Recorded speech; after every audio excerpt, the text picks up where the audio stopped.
सुप्रभात, सभी को राम राम, जय श्री कृष्णा, राधे राधे।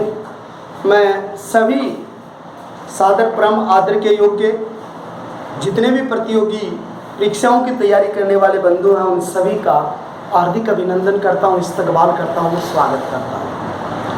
जितने भी मेरे अजीज बच्चे प्रतियोगी परीक्षा के लिए तैयारी कर रहे हैं, उनको ढेर सारी दुआएं और आशीर्वाद देता हूं कि आप अपने लक्ष्य में सफल हों। आज का हमारा जो मुख्य बिंदु है, वो मुख्य बिंदु कल उपराष्ट्रपति वाले टॉपिक के बाद में जो एक नया बिंदु जो आपका तय हुआ है, उस नए टॉपिक का नाम है प्रधानमंत्री। धीरे धीरे पढ़ेंगे, बिल्कुल बड़े गजब तरीके से। प्रधानमंत्री का जो पद है, इस पद को हमने कहा किस देश के संविधान से लिया है, तो हमने फ्रांस के संविधान के समकक्ष संविधान की व्यवस्था के अनुरूप इन्हें हमें भारतीय संविधान में जोड़ा है। तो प्रधानमंत्री का जो पद है, वो पद हमने फ्रांस के संविधान से जोड़ा है, उस संविधान से इसको लिया गया है। भारत के संविधान के अंतर्गत प्रधानमंत्री से संबंधित कुछ अनुच्छेद है, जिनके अंतर्गत अनुच्छेद 75, अनुच्छेद 74, अनुच्छेद 76, अनुच्छेद 77, अनुच्छेद 78 और अनुच्छेद 88, ये सारे अनुच्छेद अगर आपके क्लियर हैं, तो आपको प्रधानमंत्री के बारे में जो सारी बातें जो हैं वो क्लियर है। अब मैं एक एक शब्द के बारे में डिटेल से आपको बताऊंगा। भारतीय संविधान का भाग नंबर 5 है और अनुच्छेद जो 74 नंबर का जो अनुच्छेद है, उस 74 के अनुच्छेद में एक बात को कहा गया है कि भारत में लोकसभा के बहुमत दल का नेता प्रधानमंत्री होगा। लोकसभा के बहुमत दल का नेता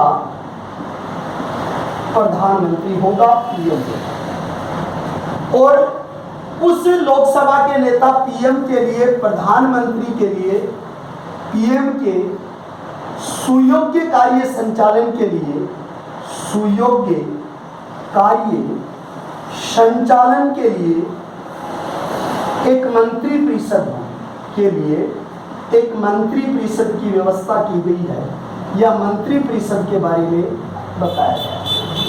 तो भारत के अंतर्गत लोकसभा में एक बहुमत दल का नेता प्रधानमंत्री होगा, यानी कह सकते हैं आप प्रधानमंत्री के पद का सृजन जो किया गया है, वो सृजन 74 के अनुच्छेद में किया गया है।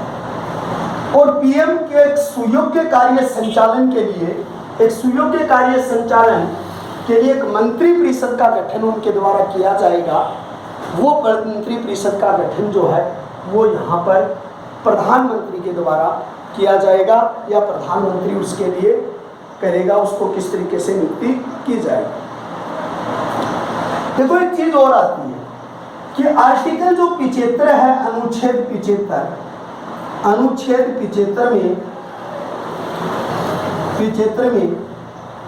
मंत्री परिषद व प्रधानमंत्री की नियुक्ति राष्ट्रपति द्वारा की जाती है। राष्ट्रपति द्वारा की जाती है। बहुत ही अच्छा क्वेश्चन है, किसके द्वारा की जाती है? 75 के अनुच्छेद में मंत्री परिषद वह पीएम की जो नियुक्ति है, वो किसके द्वारा की जाती है? राष्ट्रपति के द्वारा की जाती है। बहुत ही गजब की बात यह है कि आप ये कहते हो कि सर 75 के अनुच्छेद में प्रधानमंत्री और मंत्री परिषद को शपथ दिलाता राष्ट्रपति। मैं सभी मेरे प्रिय अजीजों का एक क्वेश्चन क्लियर कर दूं कि भारत के मूल संविधान में प्रधानमंत्री और मंत्री परिषद की शपथ का उल्लेख नहीं है, यानी कि कहीं भी किसी आर्टिकल में प्रधानमंत्री और उसकी मंत्री परिषद जो है, उस प्रधानमंत्री और उसकी मंत्री परिषद का कहीं कोई उल्लेख नहीं है। ये बात आपको बहुत ही गजब तरीके से आपको क्या रखनी पड़ेगी, याद रखनी पड़ेगी। फिर आप कहते हो कि प्रधानमंत्री और मंत्री परिषद को प्रधानमंत्री परंपरा के अनुसार क्या दिलाता है? परंपरा के अनुसार जो शपथ दिलाता है, वो शपथ 2 तरीके की होती है।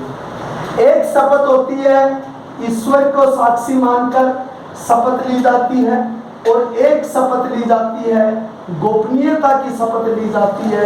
ये दोनों शपथ जो है वो किसके द्वारा दी जाती है? प्रधानमंत्री और उसकी मंत्रिपरिषद।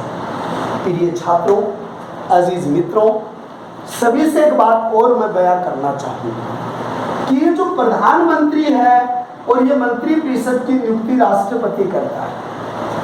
लेकिन मैं आपको एक बात बताऊं, मंत्रिपरिषद की नियुक्ति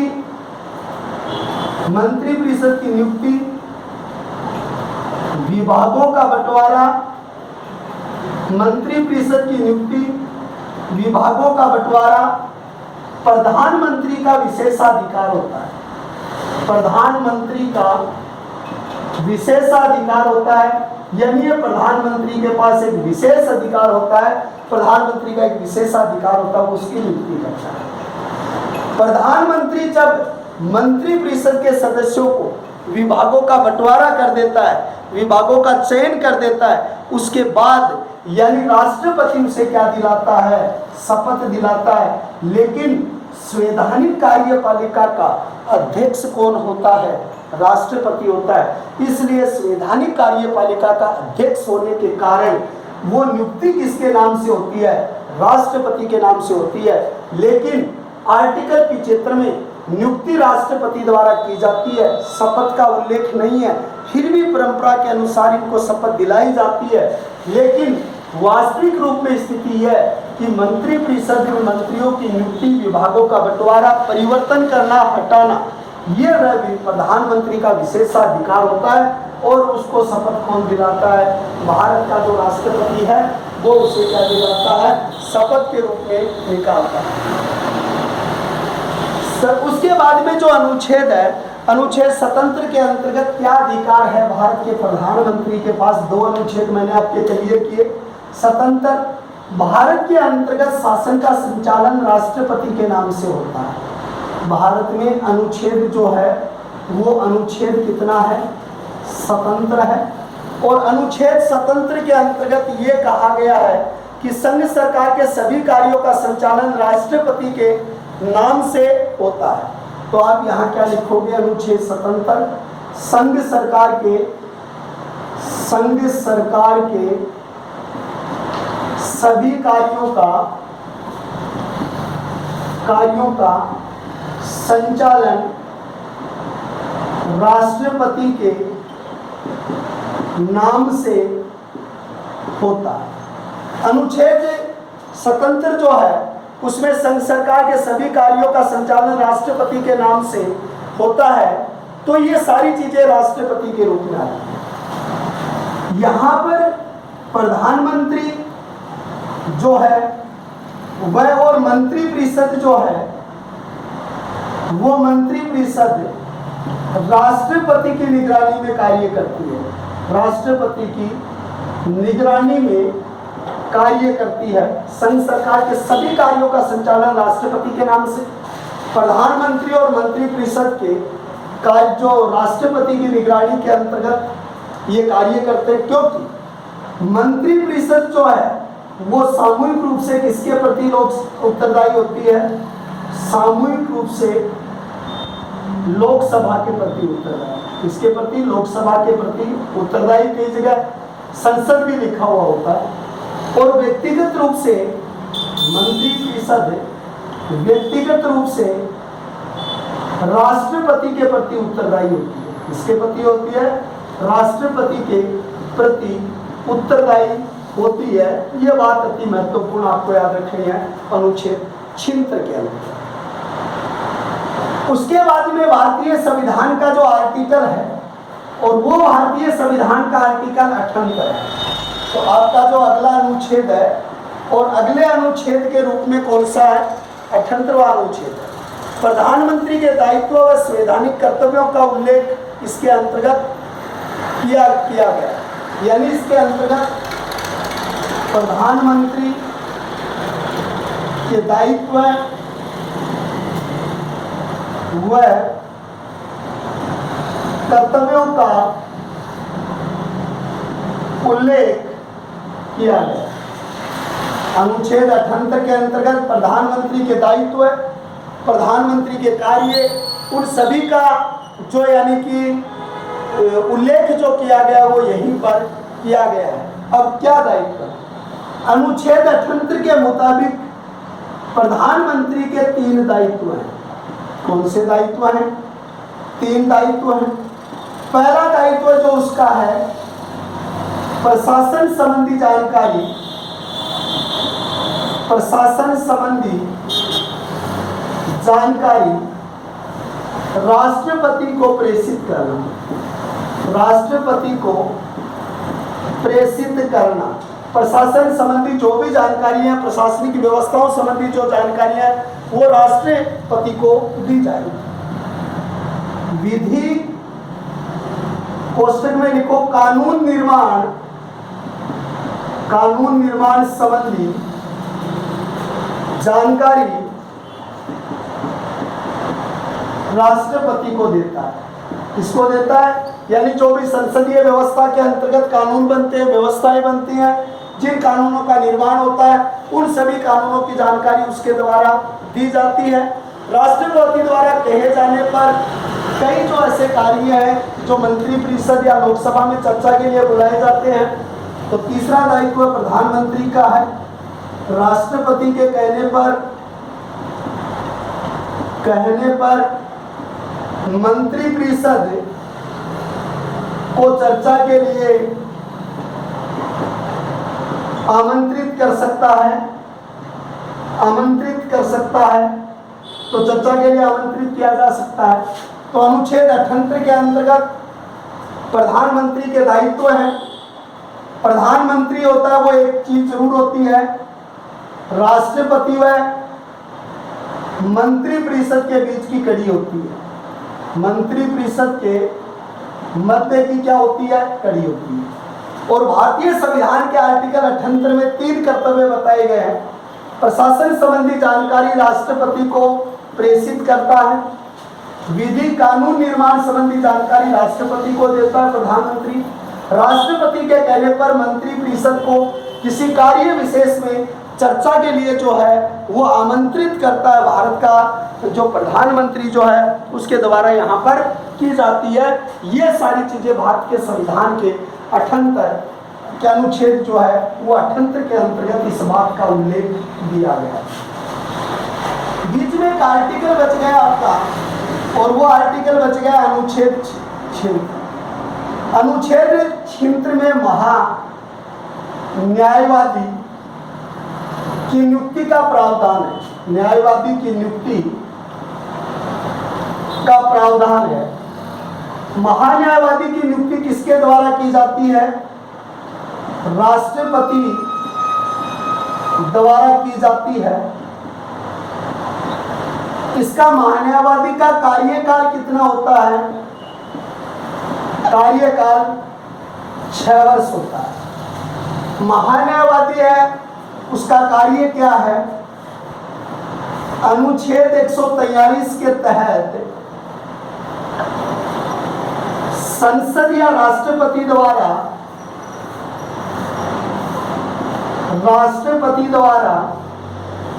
न्यायिक परामर्श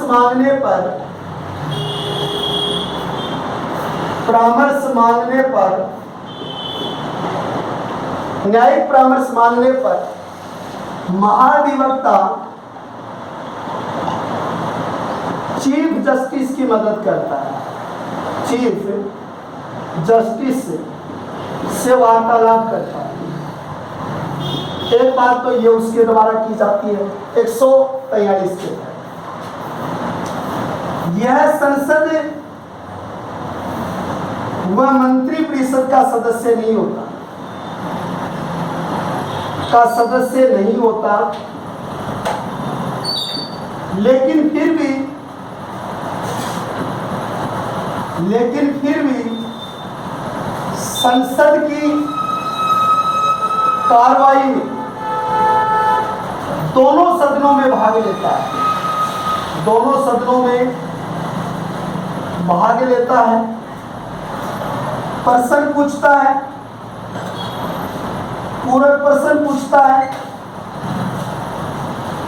है। लेकिन निर्णायक मत नहीं दे सकता, लेकिन मत बराबर रहने पर मत नहीं देता,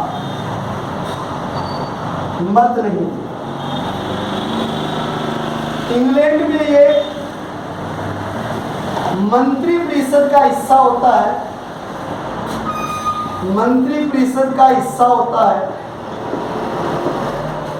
वहां पद राजनीतिक है, वहां पर यह पद राजनीतिक है, वह मत भी देता है। तो देखिएगा, प्रश्न पूछता है, पूरक प्रश्न पूछता है, लेकिन मत को बराबर रहने पर नहीं देता है, क्योंकि एक न्यायिक क्षेत्र का अधिकार है। दोबारा देखेंगे, आराम से देखेंगे, कोई जल्दबाजी नहीं। अनुच्छेद 76 के अंतर्गत महान्यायवादी की नियुक्ति का प्रावधान है। महान्यायवादी की नियुक्ति राष्ट्रपति द्वारा की जाती है। इसकी योग्यता क्या होती है? तो इसकी योग्यता जो है वो एक मुख्य न्यायाधीश की जो योग्यता होती है वो मुख्य न्यायाधीश के बराबर क्या होती है, इसकी योग्यता होती है। कार्यकाल जो दिया गया है वो 6 वर्ष है। अब क्या करता देखिए, अनुच्छेद 143 के तहत संसद या राष्ट्रपति द्वारा न्यायिक परामर्श में उसका संसद में क्या करता है, प्रतिनिधित्व करता है। महाधिवक्ता चीफ जस्टिस से वार्तालाप करता है, परामर्श करता है इसके मामले में। यह संसद और मंत्रिमंडल का सदस्य नहीं है, इसलिए एक गैर राजनीतिक पद है ये। लेकिन फिर भी संसद की कार्रवाई के दोनों सदनों में भाग लेता है, प्रश्न पूछता है, बहस करता है, जानकारी लेता है, लेकिन जब मतों की बात आती है तो अपने मत का प्रयोग नहीं करता, क्योंकि ये राजनीतिक पद नहीं है। इंग्लैंड में ये मतदान करता है क्योंकि वहाँ इंग्लैंड में मंत्री परिषद का हिस्सा होता है, वहाँ पर ये पद राजनीतिक है और यहाँ पर ये पद न्यायिक है। ये महान्यायवादी। बच्चों एक चीज और बताऊं, आप एक आर्टिकल है जिसके अंतर्गत अनुच्छेद 88 का एक जिक्र देखना। अनुच्छेद 88 में एक बात दी गई है कि मंत्रियों व महान्यायवादी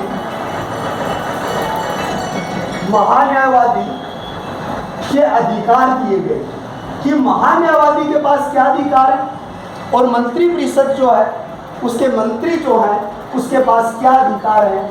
ये भारत के संविधान के आर्टिकल 75 में। एक बच्चे का प्रश्न आ रहा है, वो ये पूछना चाहता है कि सर प्रधानमंत्री की योग्यता क्या होती है, इसकी उम्र क्या होती है। देखो, प्रधानमंत्री की वही योग्यता होती है जो एक मिनिस्टर ऑफ पार्लियामेंट एमपी जो चुनते हैं उसकी योग्यता और प्रधानमंत्री की योग्यता बराबर होती है। वही 25 साल की उम्र में वो चयनित होकर चला गया तो वो वहां पर की जा जाती है।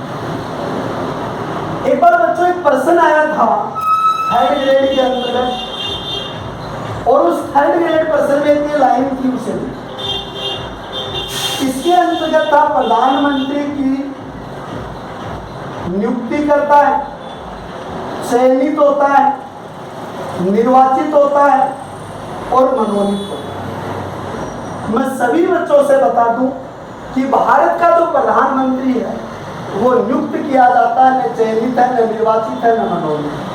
और इसकी नियुक्ति 75 के आर्टिकल में राष्ट्रपति के द्वारा इसकी नियुक्ति जो है वो की जाती है।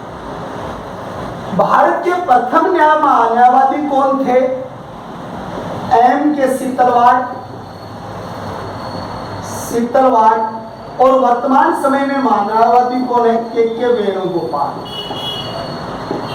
वर्तमान समय में महान्यायवादी है के वेणुगोपाल और पहले महान्यायवादी थे एम के शीतलवाड़।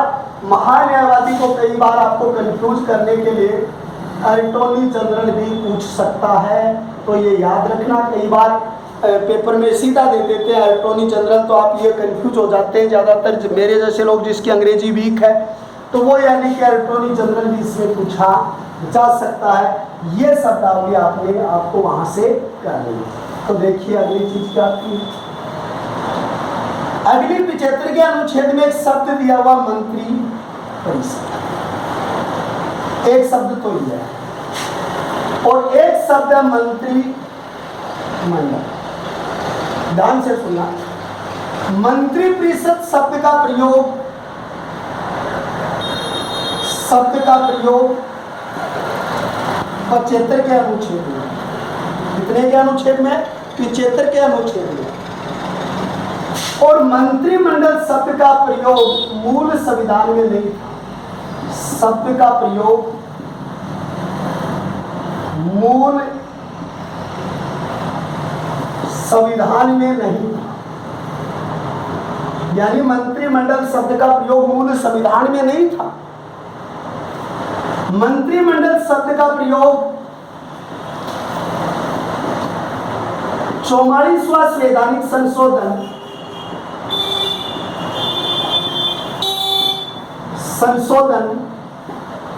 में अनुच्छेद 352 में किया गया।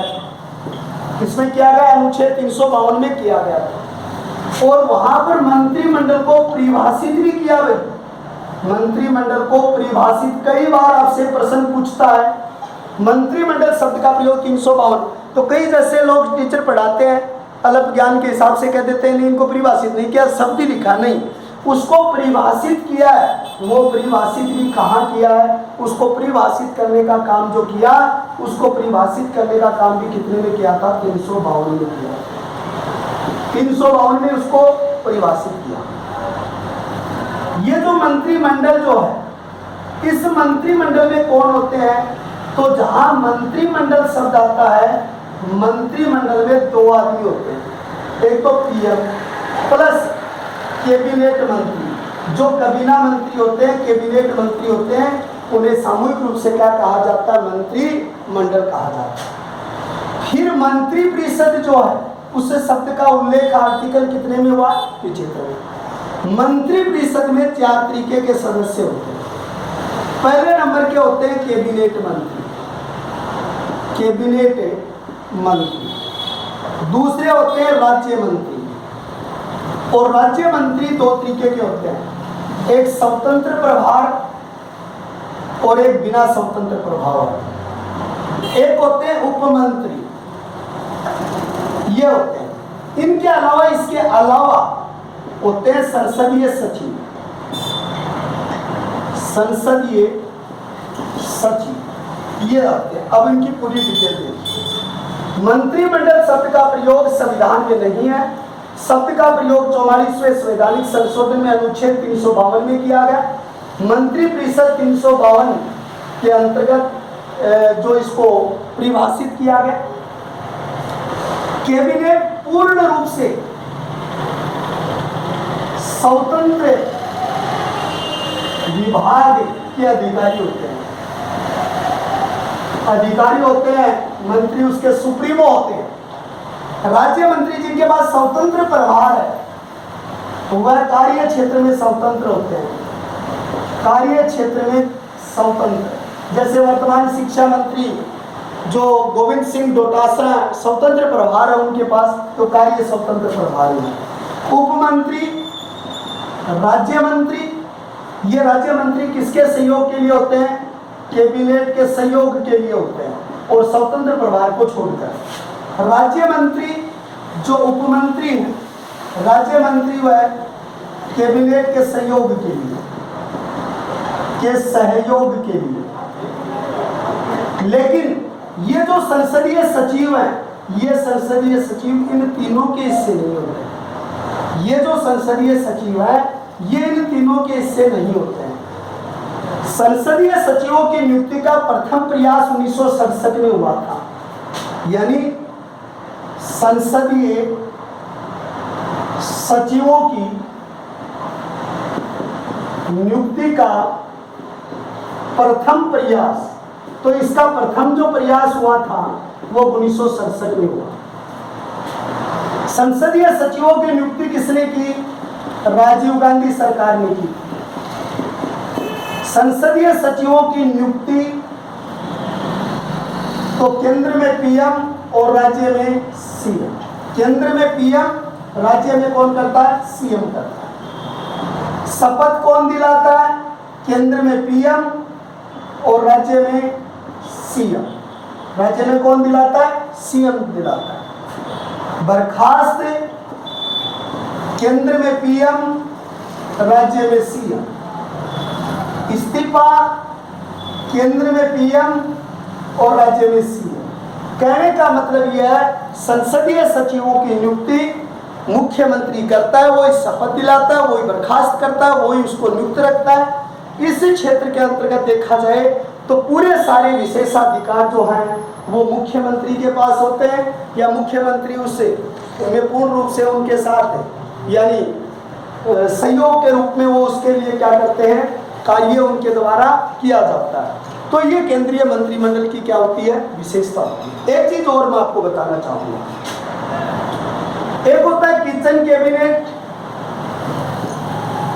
किचन का अर्थ होता है रसोई, और रसोई के क्षेत्र में हमारी एक योजना चली थी, अन्नपूर्णा रसोई योजना, वसुंधरा राजे सिंधिया की थी, जिसमें 5 रुपए में और 8 रुपए में भरपूर भोजन दिया जाता था। और रसोई गैस के क्षेत्र में 1 जनवरी 2016 को यशस्वी प्रधानमंत्री नरेंद्र मोदी ने उज्ज्वला योजना चलाई थी गैस के क्षेत्र में। ये रसोई कैबिनेट का मतलब क्या होता है? रसोई का मतलब यह होता है सीएम, राज्य में लेकिन पीएम से चलो, पीएम के कुछ खास एडवाइजर कैबिनेट मंत्रियों का संगठन। किचन कैबिनेट क्या होता है? पीएम के जो कुछ खास होते हैं, पीएम के कुछ खास एडवाइजर हैं, और उस खास एडवाइजरों की एक मंडली बैठती है, उसको किचन कैबिनेट करते हैं। उस पर प्रधानमंत्री को एडवाइस देते हैं, उस पर बातें की जाती हैं, चर्चाएं की जाती हैं, वो किचन कैबिनेट कहलाता है। एक मंत्रिमंडल और कहलाता है जिसका नाम है छाया मंत्रिमंडल। दूसरा जो मंत्रिमंडल है वो कौन सा है? छाया मंत्रिमंडल। ये छाया मंत्रिमंडल का शुरुआत कहां से हुई? शुरुआत ब्रिटेन से। और भारतवर्ष में इसका प्रयोग किसने किया? भारत ने सर्वप्रथम इसका प्रयोग हरियाणा ने किया। और इस छाया मंत्रिमंडल की शुरुआत जो है वो ब्रिटेन में हुई थी। छाया मंत्रिमंडल क्या होता है? जैसे किसी दल की सरकार बन गई, दल की सरकार बनने के बाद विपक्ष द्वारा, किसी दल की सरकार बनने के बाद, किसी दल की सरकार बनने के बाद विपक्ष द्वारा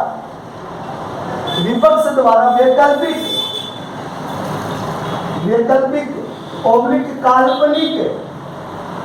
काल्पनिक मंत्रिमंडल बनाया